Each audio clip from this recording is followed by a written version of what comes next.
अस्सलाम वालेकुम class. Page number 233 पे हैं। आपके पास फर्स्ट क्वेश्चन है फिल इन द ब्लैंक्स का। इसमें आपके पास फर्स्ट स्टेटमेंट है archaebacteria can tolerate high temperature up to dash. तो इसमें आएगा 120 डिग्री सेंटीग्रेड का। आर्कियोबैक्टीरिया जो है 120 डिग्री सेंटीग्रेड तक टेम्परेचर को बर्दाश्त कर सकते हैं।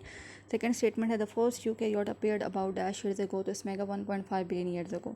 जो आपके पास फर्स्ट यूकैरियोट हैं वो तकरीबन 1.5 बिलियन ईयर्स अगो अपीयर हुए थे।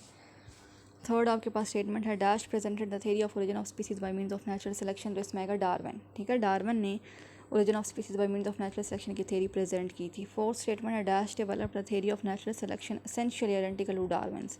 तो इसमें आएगा अल्फ्रेड वेलेस। अल्फ्रेड वेलेस ने जो नेचुरल सिलेक्शन की थ्योरी डेवलप की थी वो बिल्कुल डार्विन की थ्योरी से मिलती जुलती थी या आइडेंटिकल थी।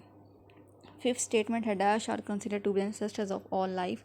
तो इसमें आएगा प्रोकैरियोट्स तमाम लाइफ के एंसेस्टर्स जो हैं वो कंसिडर किए जाते हैं। सिक्स स्टेटमेंट है respiratory protein called dash is found in all aerobic organism. इसमें आएगा साइटोक्रोम सी। ठीक है, साइटोक्रोम सी एक रेस्पिरेटरी प्रोटीन है जो कि तमाम एरोबिक ऑर्गेनिजम्स में पाई जाती है। सेवन स्टेटमेंट है total aggregate of genes in a population at any time is called its dash. तो इसमें आएगा जीन पूल। जो कोई किसी भी पॉपुलेशन में जो तमाम जीन्स होती हैं किसी भी ख़ास वक्त में जो मौजूद हों उनको क्या कहते हैं, उस पॉपुलेशन का जीन पूल। एट स्टेटमेंट है आपके पास Hardy Weinberg theorem describes a dash population. तो इसमें आएगा नॉन इवॉल्विंग पॉपुलेशन। जो हार्डी-वेनबर्ग थ्योरम है वो एक नॉन इवॉल्विंग पॉपुलेशन को डिस्क्राइब करता है। नाइन्थ स्टेटमेंट है dash is the series of changes in the genetic composition of a population over time. इसमें आएगा एवोल्यूशन। एवोल्यूशन आपके पास चेंजेस की एक सीरीज़ है जिसमें ओवर टाइम या कुछ अरसे के बाद या वक्त के साथ साथ जो जेनेटिक कॉम्पोजिशन है पॉपुलेशन का वो चेंज हो जाता है। उसके बाद आपके पास टेंथ स्टेटमेंट है level of classification between species and family is called dash. तो इसमें आएगा जीनस। जो आपके पास लेवल ऑफ क्लासिफिकेशंस हैं जिसमें जैसे कि kingdom, phylum, class, order, family, genus, species. तो इसमें फैमिली और स्पीसीज के दरमियान जो लेवल है या टैक्सॉन है उसको क्या कहते हैं, जीनस। 11th स्टेटमेंट है Hardy-Weinberg equation is binomial expansion of dash. तो इसमें आएगा p+q होल स्क्वायर। ठीक है। 12th स्टेटमेंट है and dash species is an imminent danger of extinction throughout its range. तो इसमें आएगा इंडेंजर्ड स्पीसीज। जो इंडेंजर्ड स्पीसीज हैं उनको अपनी रेंज में एक्सटिंक्शन का खतरा है। 13th स्टेटमेंट है dash is a localize group of individuals belonging to the same species. तो इसमें आएगा पॉपुलेशन। पॉपुलेशन एक इलाकाई ग्रुप होता है इंडिविजुअल्स का जो एक ही स्पीसीज से बिलोंग करते हैं और एक ही जगह पे किसी खास वक्त में मौजूद होते हैं। 14th स्टेटमेंट है the first photosynthetic organism use dash as source of hydrogen for reducing carbon dioxide to sugars. तो इसमें आएगा हाइड्रोजन सल्फाइड। जो फर्स्ट फोटोसिंथेटिक ऑर्गेनिज्म था उसने हाइड्रोजन सल्फाइड को सोर्स ऑफ हाइड्रोजन यूज़ किया था कार्बन डाइऑक्साइड को शुगर्स में रिड्यूस करने के लिए। 15th स्टेटमेंट है dash publish an essay on the principle of population. Malthus ने जो है इसमें आएगा माल्थस। ठीक है, माल्थस ने प्रिंसिपल ऑफ पॉपुलेशन पे ऐसे पब्लिश करवाया था। नेक्स्ट पेज नंबर 234 पे आएँ। आपके पास सेकंड क्वेश्चन MCQs का। इसमें जो फर्स्ट स्टेटमेंट है वो है the gill pouches of mammals and birds embryos are.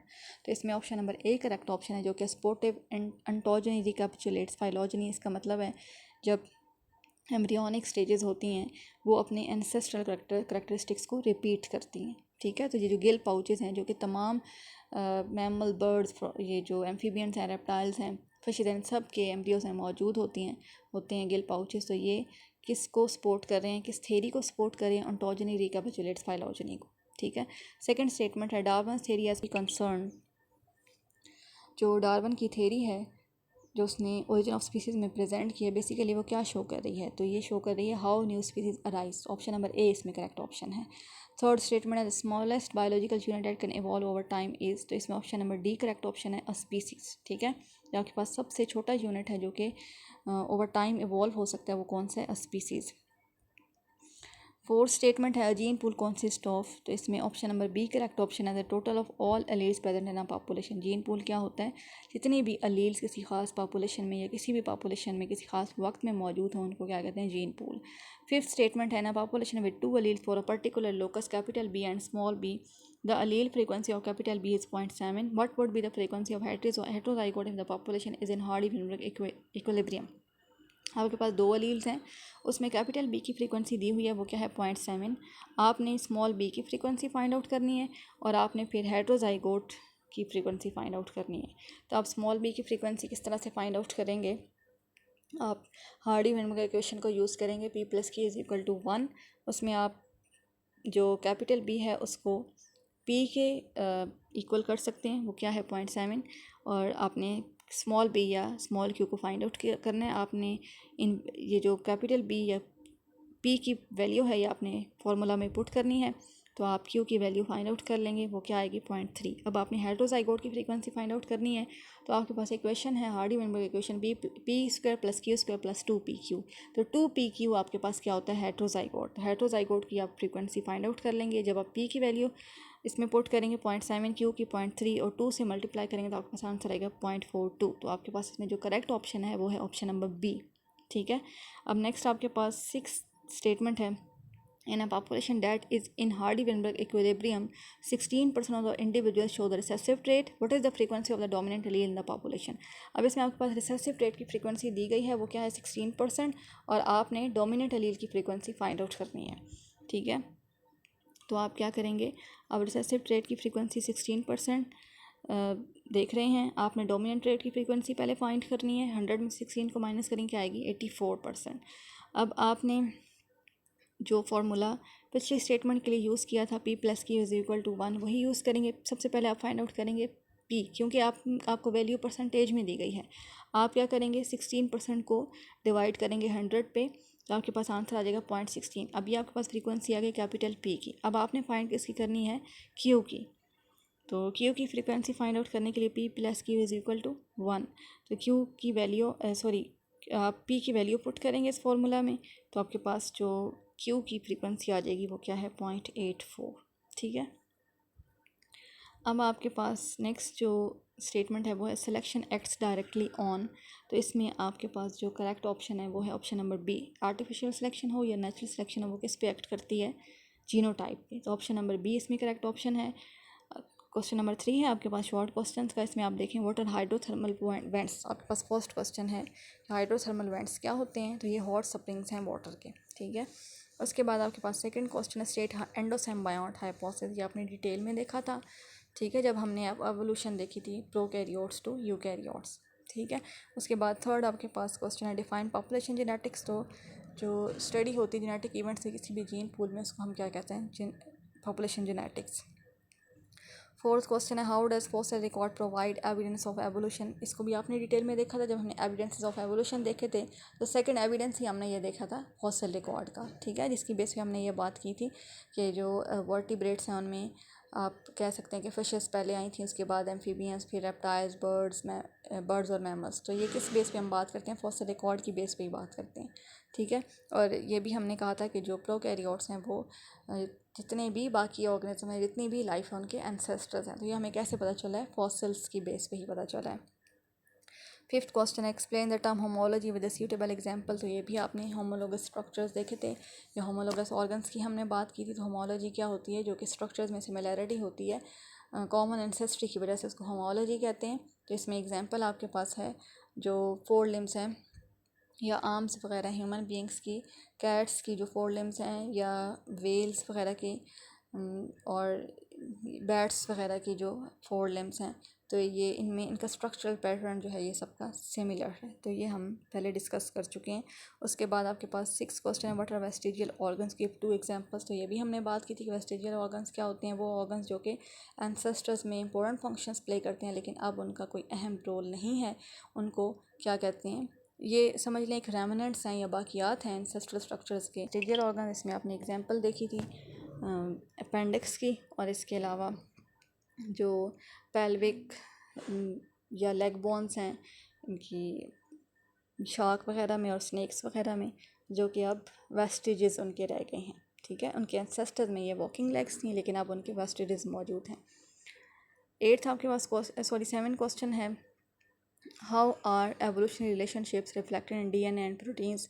ये जो आपने एविडेंसेस ऑफ एवोल्यूशन में सबसे लास्ट एविडेंस देखा था मोलेकुलर बायोलॉजी का, उसमें हमने बात की थी कि जो डीएनए और प्रोटीन में सिमिलैरिटी होती है तो ये क्या शो करती है कि एंसेस्ट्री हमारी कोई कॉमन है। ठीक है, ये जो जेनेटिक कोड है, ये जो साइटोक्रोम सी है, तो ये तमाम प्रोकैरियोट्स यूकैरियोट्स में अगर मौजूद है तो इसका मतलब क्या है कि ये हमारी एंसेस्ट्री जो है वो कॉमन है। 8th क्वेश्चन है स्टेट हार्डी-वेनबर्ग थ्योरम। ये आपने इसकी स्टेटमेंट देख ली थी, इसको हमने डिटेल से डिस्कस किया था। 9 question what is the difference between endangered species and threatened species. तो ये भी हमारा लास्ट टॉपिक ही ये था।